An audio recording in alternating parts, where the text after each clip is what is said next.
And thanks for joining us here on PM Express. And yes, the return of the domestic debt exchange. When was the last time we had that? We had that when the whole controversy erupted over government's attempt to restructure its debt and invited individuals to join. And that started a whole raft of issues that indeed led to a protest, etc. It's back now. And the government has reopened the domestic debt exchange program. Is it a sign of government's desperation? That's what we're going to be looking at today on the show. I really want to get you to first appreciate why we are where we are, and then bring my guest in for a conversation. And let's start to look at this very important subject, because it's one that has, again today, generated a fair bit of controversy already, with all the groups coming together, including for the first time the banks. And remember, in the midst of the original domestic debt exchange, the banks were not talking. They were not openly, publicly objecting to the arrangement. This time, they've gone public with objections. That tells you that this latest reopening of the domestic debt exchange is going to be an issue. We know that the 18th of September 2023, the 13th rather, the new DDEP, well, don't call it, the reopened DDEP went live. That's what the government announced. And then 22nd September will be when it will expire. Then there will be the settlement day of 29th September there. That is a reopening settlement date. So this is the timeline that the government itself has set for this reopened domestic debt exchange. If you still hold on to government bonds that you haven't exchanged, government says, well, come back. But why? Because government told us that they have achieved the objectives of the initial domestic debt exchange. So what is it that government is offering you now? Government is offering you these incentives, the perks. The new instruments expected to be more liquid, according to the government, than the old bonds. What does that really mean? It means if you play in the sector, you can exchange that a bit more. You can trade that a bit more. It's more liquid. And you know, the old bonds that were people were holding on to that in exchange, the risk that they had faced and they still face is that you can't trade it. But the sense is that this, of course, is one that you can trade. Government could also prioritize payments on new instruments, and that is a very important point. Then that raises a very fundamental point. When is it you're going to prioritize the payment of new instruments? What exactly is government suggesting? Does that mean that those who are holding on to the old bonds will have to struggle to get their coupons paid, and when their capital indeed mature, they will struggle? Is that what government is trying to say there? We'll get into that, because that is alarming for those people who hold on to the old bonds. Also, there will be improvement in the cash flow. This is the side that benefits government in this whole equation, the position of government and the supporting of debt sustainability.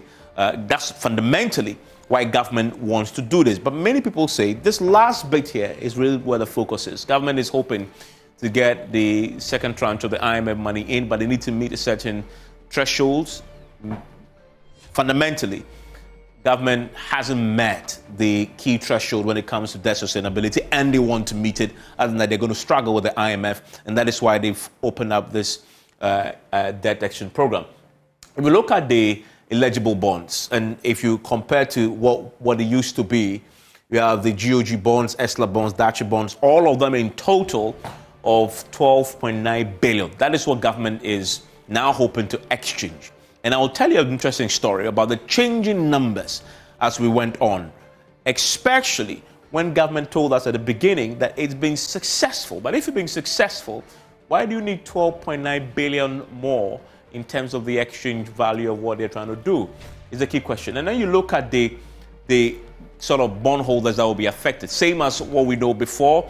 If you are holding on to a bond and you are a natural person or your investment scheme and you are below 59 years, you will be affected by this particular reopened DDEP. Eligible holders about 59 years old as of 1st January will also be affected, and holders not found in A and B as well. And then you see the pensioner bondholders. They were exempted in the first one, but they have been included now, and they've made a point very categorically. And this is the Pensioner Bondholders Forum at the press conference today, that they should not be included because they were exempted in the first one. And that is one of those sticking points the government will still have to deal with. And then today, we have the coalition of individual bondholder groups also coming together with a statement.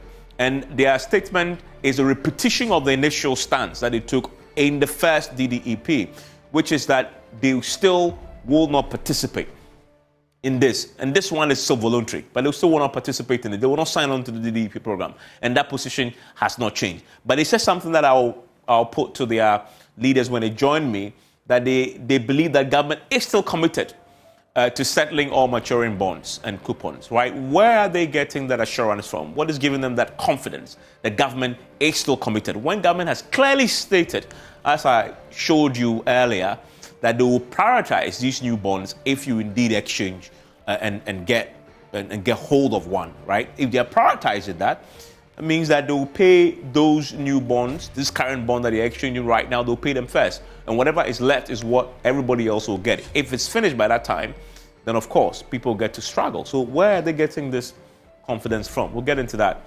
subsequently. And then you look at the dates of a lot of the bonds that are maturing. In fact, today as we speak, one of the bonds mature. The key question is, has government paid up 114.9 million cedis that matured today? And can they pay up the rest of it going forward? Remember, this is all part of the economic crisis we are facing and the IMF program that we are currently under. Now, I find this very interesting. And this is something that we did at the very initial stages of this whole debt restructuring program that government and Ghana was entering into. The IMF itself has guidelines for doing restructuring. One of the key guidelines that the IMF tells countries to do is about the do's and don'ts. There's one, you have to restructure, make sure is it deep enough. Make sure it is deep enough. And why is that important? When is it deep enough? Make sure the amount you're exchanging will really have a significant impact on your debt sustainability question. Clearly, government is doing this because it hasn't met its debt sustainability targets. In other words, what they've done so far hasn't been deep enough. One of the key things IMF says, don't do. Don't do a restructuring program that isn't deep enough. Clearly, that's what we've done. Secondly, and this is the favorite part, that the debt restructuring program must be comprehensive, must also be implemented together with other packages. So you just don't do that, you do other things. What has government done? Government said they've cut, the salaries of, some executive members, but fundamentally, as has been suggested, they should cut the size of government. But I like this bit. You have to handle it with care, right? Cast your net wide, be clear and transparent, and do it right the first time. And for me, this is the paramount point here. Do it right the first time. This is the IMF own guideline for debt restructuring. Do it right the first time. Do you know how many debt exchange programs that we've been on since we started this whole initiative? It's been quite a bit. We have failed to do it right the first time. If we did it right the first time, we would not be reopening it now. That is a cardinal sin, a cardinal don't do when it comes to restructuring of any debt, according to the IMF itself, right?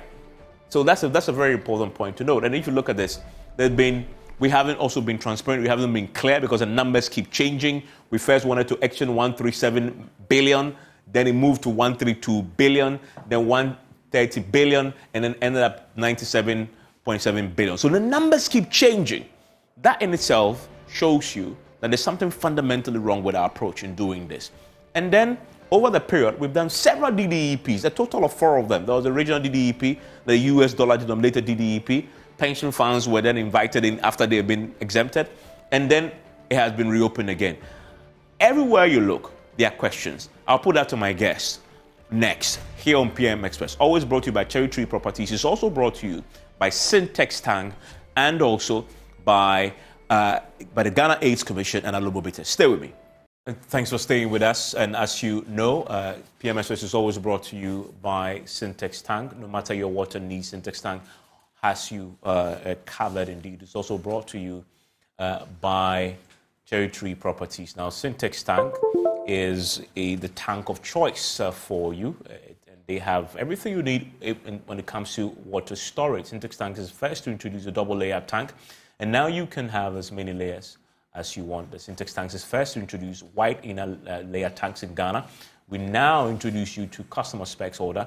We let you order any color and size of preference. Syntax tank gives you the longest warranty of up to 7 years, which no other tank gives you in Ghana. So whatever your water consumption, size of product or demand, choose Syntax tanks. We have agents nationwide. Call them on 0244 335 168 or shop online at syntax.com. Syntax tanks, air strong, air tough. Joining me right now for a conversation is Dr. Edu Ananientwi, and you know him. Dr. Edu Ananientwi is the convener of the Pensioner Bondholders Forum and immediate past, boss of SEC. So he knows this terrain, and he's been holding a press conference today. Professor Godfrey Bokpin is an economist and professor of finance at the University of Ghana Business School.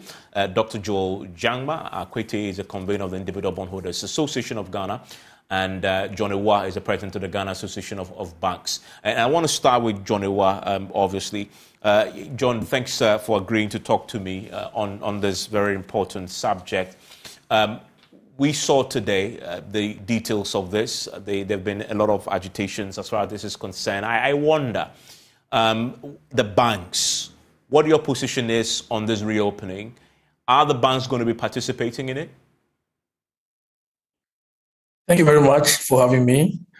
As you may have learned from the banks, I granted an interview to your colleague, about a week or so ago, where I stated clearly the position of the banking industry.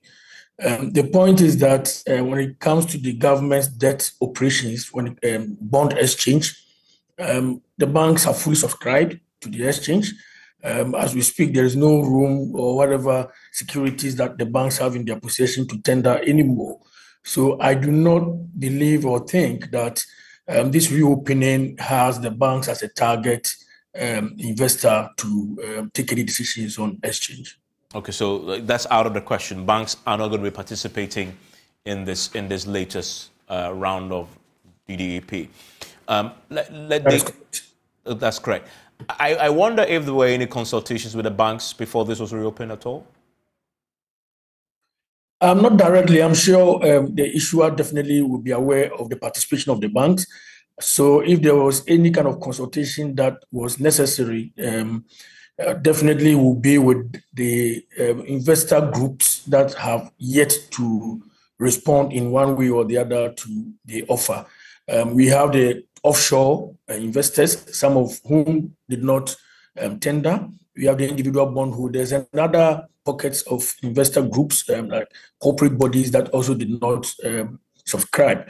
It is possible that they may have been consulted, but since we were not a target of this particular reopening, we were definitely not in the loop as to the level of communication or pre-meetings that were held before the reopening. I mean, Joel, from the individual bondholders' point of view, I've seen your statement in which you clear that your position hasn't changed. Your position is that this is not something that you will participate in, but it's open nonetheless. And the government had said in their notice that this particular exchange, those who take it, they will get priority when it comes around to payment. Have there been any further engagements with government since this went public last week? Right. Thank you, Evans. No, we haven't had any formal engagements with government since this was published last week. But then prior to this second round of local Ghana City bond debt exchange, we had some arrangements and some engagements with government, and I think that we had made it pretty clear where we stood with regards to the local debt exchange. And so as far as we're concerned, the target group, like Mr. Ewa was saying, even though government has said that individual bondholders are open to also subscribe, we as individual bondholders who refused to sign the first time still stand on our ground. pertaining to re-signing. We're not going to do that. And I think government is full aware of this decision that we have taken. And we had prior engagements with government, and they mentioned in some of our meetings the collective investment schemes and some corporate bodies who didn't sign on. And so as far as we are concerned, we believe that this second round may be more directed towards them. However, government decided to open its net wide and cast wide and see whether it would catch any. But as an organization or as a body, we're still resolute on our earlier decision. Okay, Dr. Edwin, you held a press conference today, and you were categorical that this is something you're participating. However, you were granted an exemption. This particular reopened DDEP explicitly includes your members. Have you managed to reach out to the ministry for some clarity on this matter?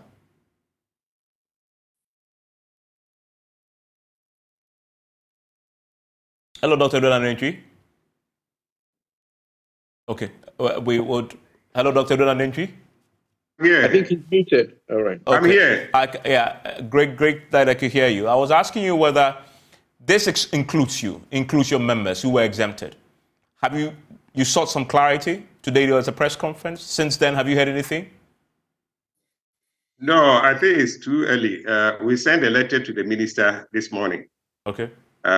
Pointing out that we see some irregularities in the invitation, that you could not extend that invitation to cover it. So we think there's an error and they should correct. That's why we had the press conference. And so we are waiting for the reaction of the ministry. Why do you think it's an error? It's an error. Why? If you have been exempted, nobody can invite you to come and participate in any reopening, unless the exemptions have been cancelled.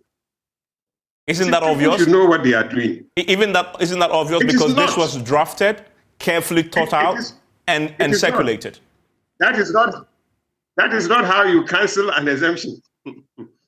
That is not how you cancel an exemption. So if they want to invite us, they must first cancel the exemption.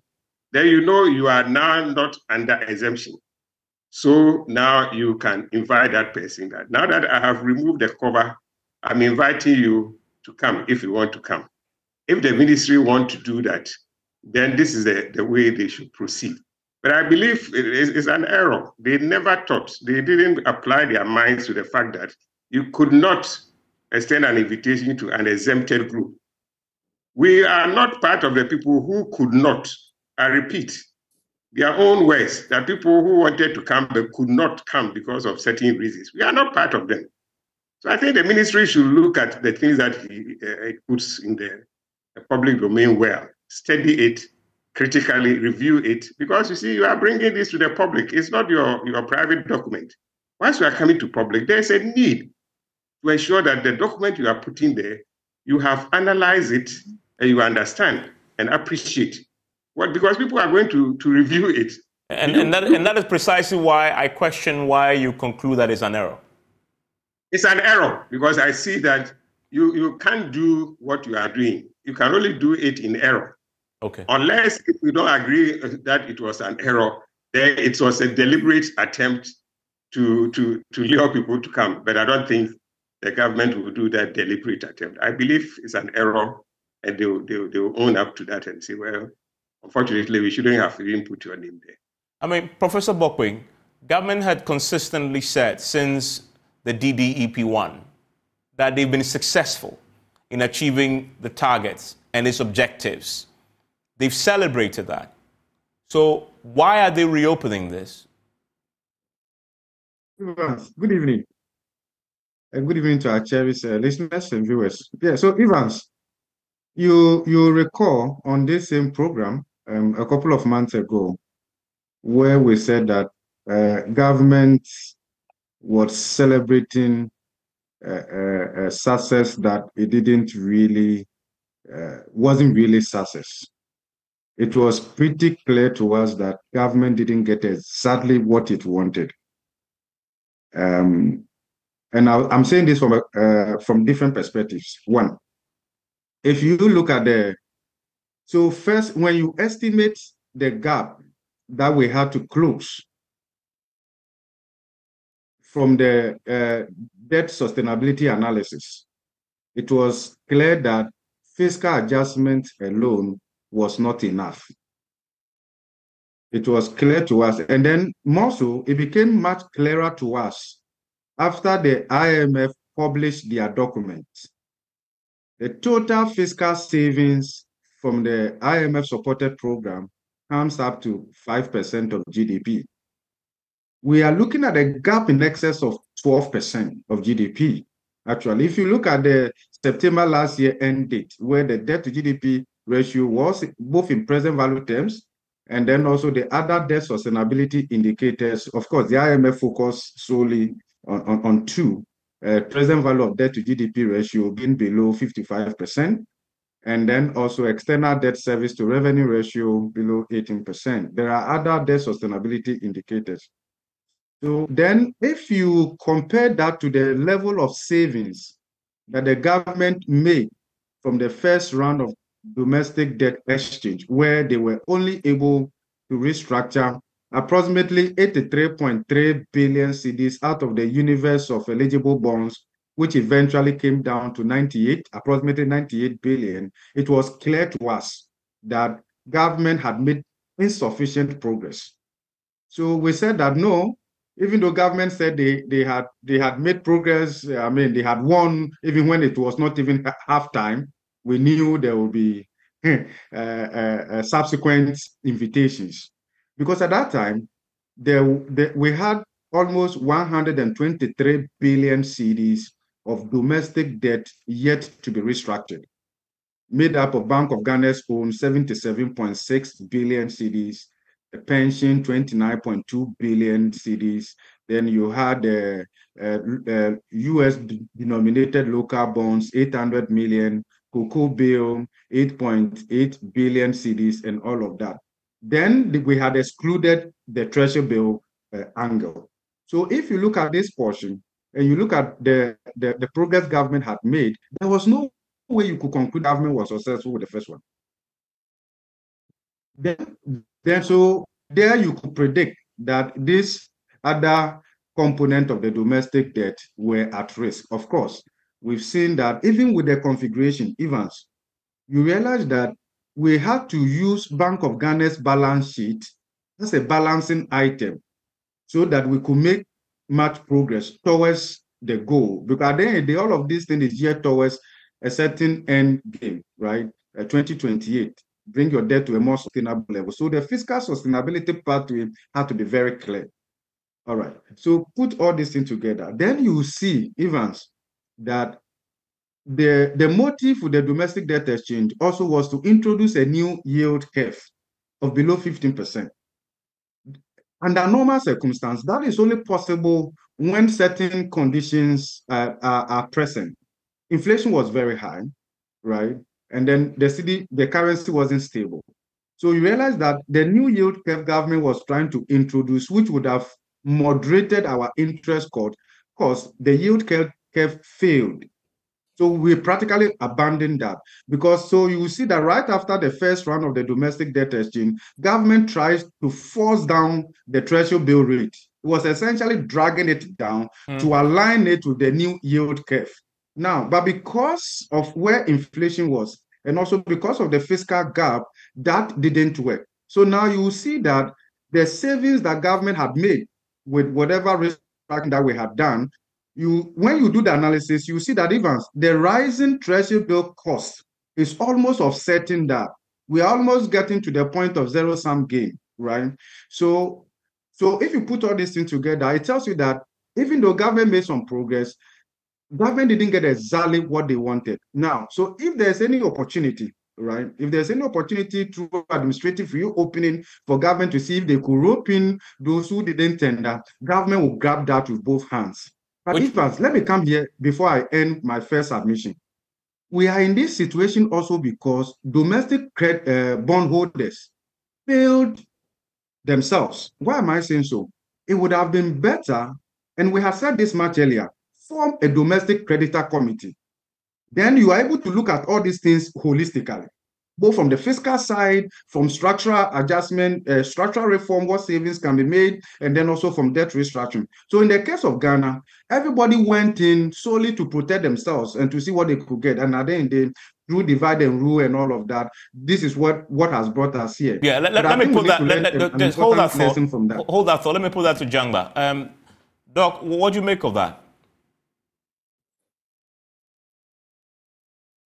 Hello, Joel. Right, sorry. Okay. Yeah, I think that what Prof. Popking is saying, we actually worked on something similar to that. We came together, as you would reckon, we're now the Coalition of Individual Bondholders, and we came together and engaged government, actually, in looking at ways of dealing with the debt exchange.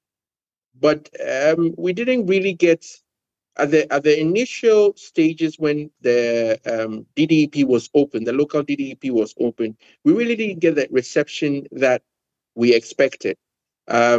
We had government trying to muscle us into accepting it without actually engaging us as much as we would want. We're still looking at the possibility of doing that. That what Prof. Popking was suggesting, but it's like he said, it's a bit difficult at this point because government is already. To put it bluntly, it's too late, isn't it? Yes. For that to happen. But yeah. You have to answer the question. In this reopened DDEP, government says the bonds that will be exchanged will have priority. That means one thing. The bonds that you are holding currently will not have priority when it comes to payments. Right. Okay. So even even though we've seen that documentation, we've seen that writing, for us that hold the old bonds, we're still very convinced that government will or owes us that responsibility of honoring them. But I asked that question earlier. What is giving you that assurance that government will commit to honoring those bonds now that they're actually telling you that they haven't met their targets and they need 12 billion more? Right. Okay. So I think that we had engagements with government before we got to this point.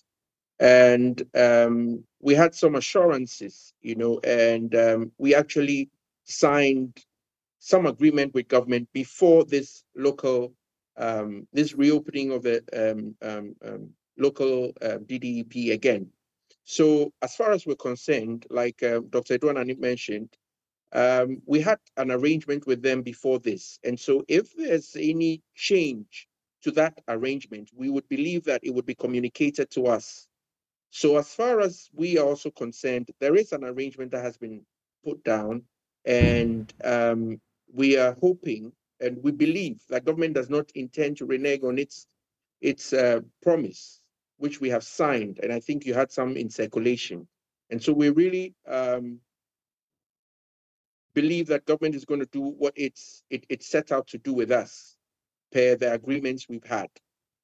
I want to bring in John Ewa into the conversation because the banks played a very significant role in the first part of this, and they carried the bulk of the burden.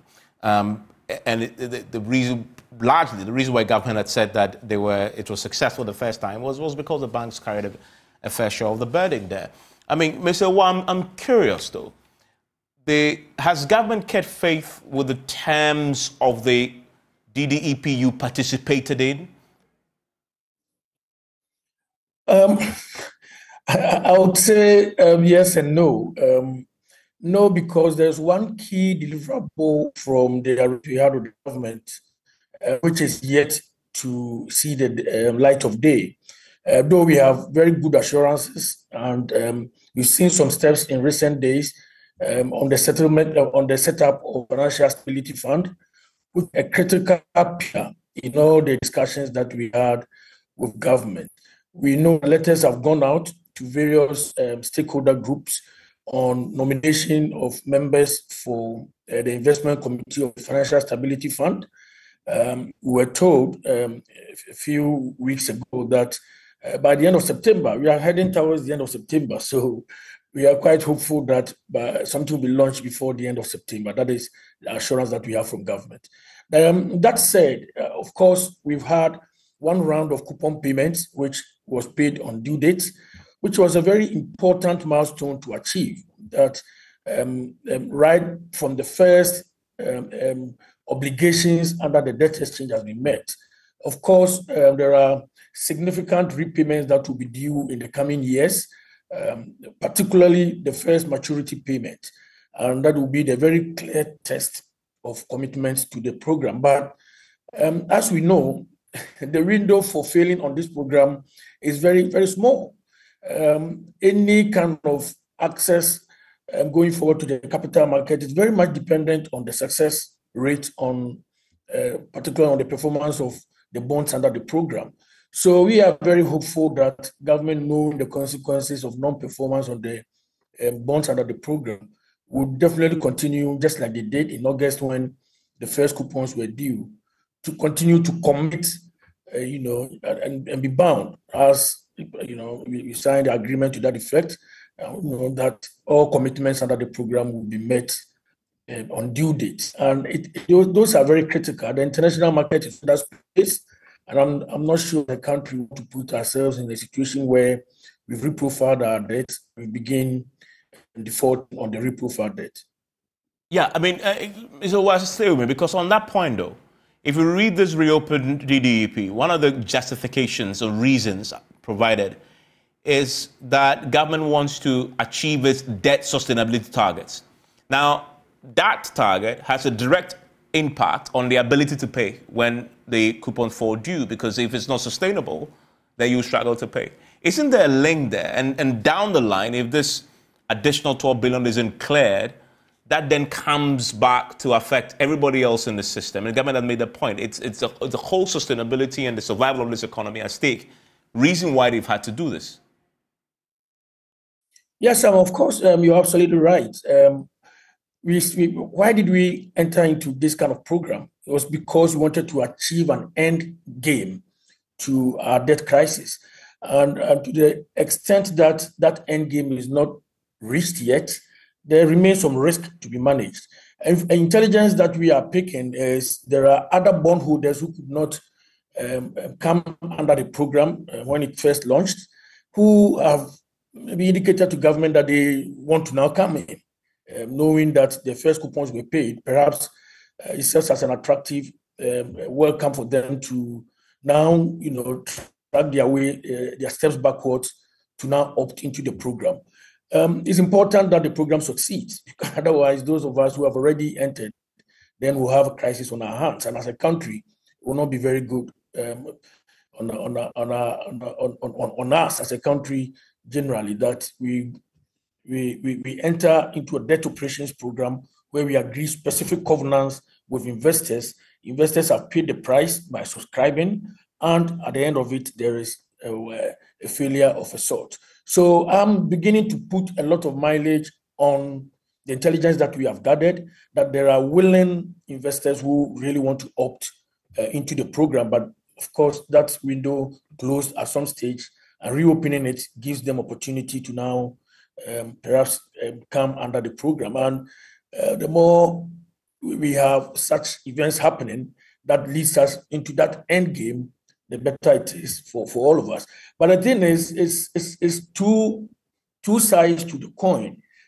As we are looking at the debt operations, I heard Professor Bopkin also talking about, particularly on the expenditure and the government side of things. I mean, both sides must move. So we are also hopeful that as bondholders are taking this serious pill, that side where we are critically looking at our expenditure pattern as a country, to also contribute to plug in whatever fiscal imbalance. You haven't seen that enough yet? I remember that was part of the assurances that convinced everybody else who wanted to participate, including the banks who carried a bit of the burden. You're saying that even after all the sacrifices you made, You haven't seen enough of the expenditure cuts to match your contribution. Reopening of the program, attests to a fact that there is still a gap to be plugged. And what I'm saying is that gap should not be looked at from only one window. There are various sides to the coin, and therefore we should be open to whatever things. Just like we did the program, closed it, and realized that no, maybe we are not where we anticipated to be at this stage, and therefore we are reopening for investors to pay a lot more price. On the other side, we must also reopen, even if there have been significant savings, we must begin looking at our fish properly to see where else we can cut. Okay. Dr. Donanantwi, give me a quick comment on that. I mean, so the 12 billion government is asking for, John Ewa is making the point that don't just look at bondholders, but cut from within the government machinery itself somehow to bridge that 12 billion that you require. Do you have Dr. Donanantwi there?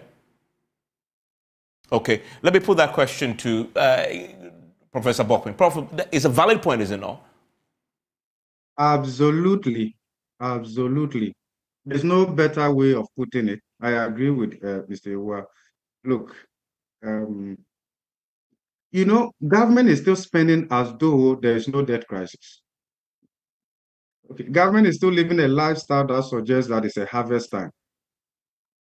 If you look at our approach towards our elections and all of that, it tells you that really, this approach of royals versus subjects being creditors, can be treated anyhow, anyway, and all of that, I think it's not good for nation building.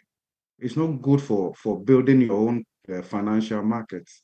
And because you see, if you look at the approach government is adopting, clearly, there's very less value actually placed on consultation and recognizing creditors as important stakeholders in all of this. And therefore, it didn't matter much if government didn't even consult those people before even coming out with this reopening and all of that, when they had been exempted and all of that. One would have thought that after such a painful process, would be moving quite quickly to bring a closure to this whole domestic debt exchange so that the country can build forward better and inclusively, right? Because you need to generate trust, okay, in your financial system. And so it's a bit concerning the way we are going.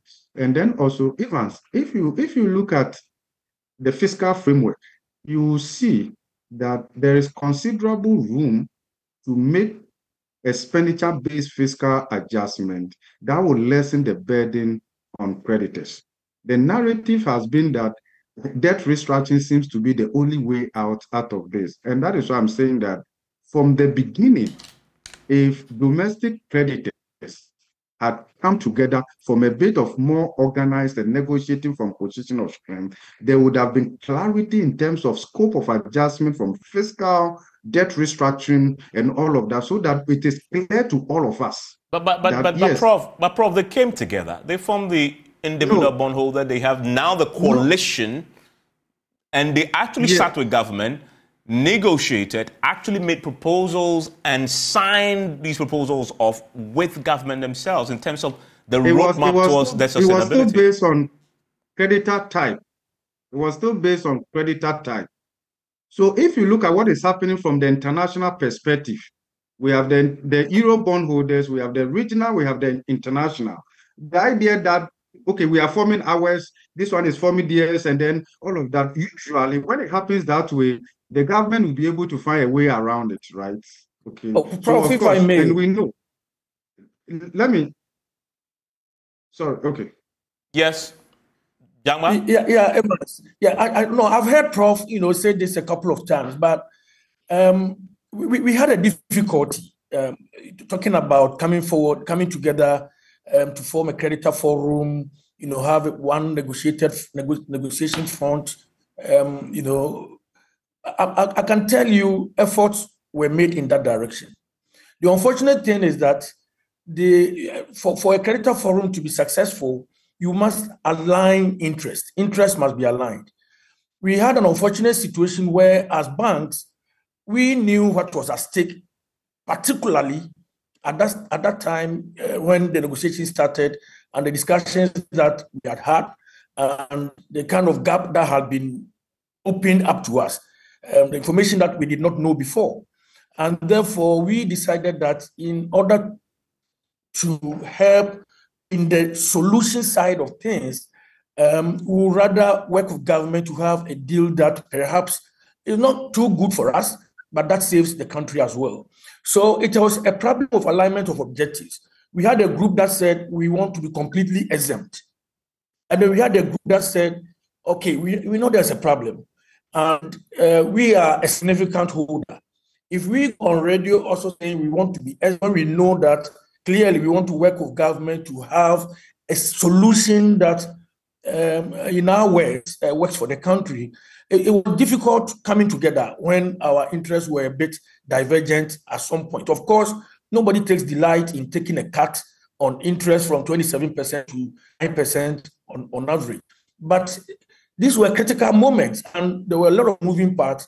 That is why we had that semblance of groupings instead of a main creditor forum to address the issues that we had at hand. Yeah, Jangba?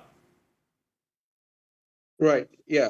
I think that Mr. Wah has actually put out some of the points that I would have raised.